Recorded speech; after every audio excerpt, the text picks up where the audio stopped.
بسم الله الرحمن الرحيم يسبح لله ما في السماوات وما في الأرض الملك القدوس العزيز الحكيم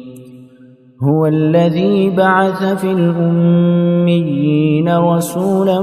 منهم يتلو عليهم آياته ويزكيهم ويعلمهم الكتاب والحكمة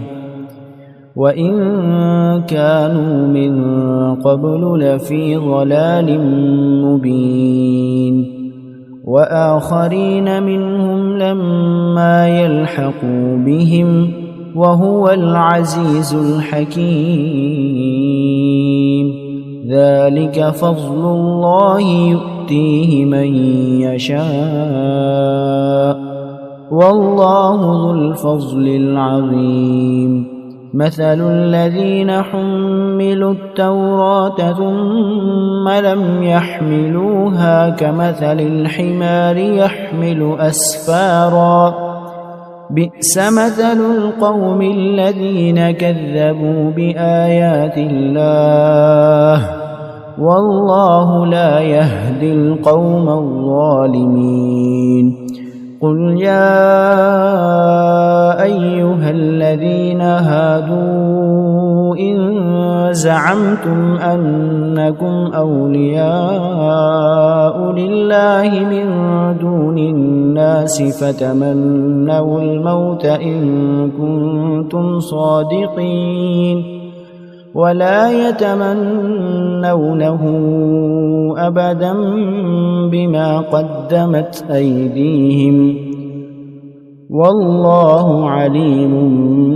بالظالمين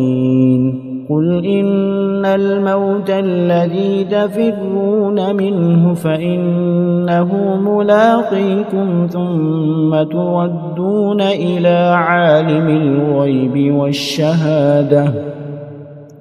إلى عالم الغيب والشهادة فينبئكم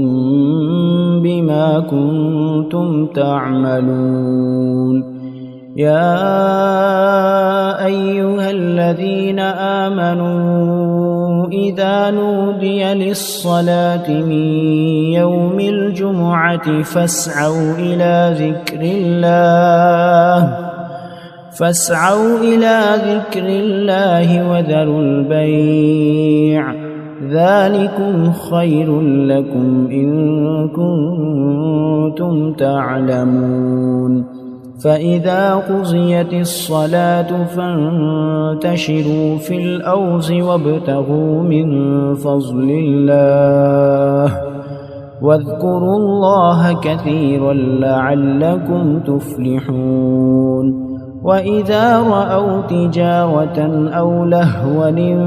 انفضوا إليها وتركوك قائما قل ما عند الله خير من اللهو ومن التجارة والله خير الرازقين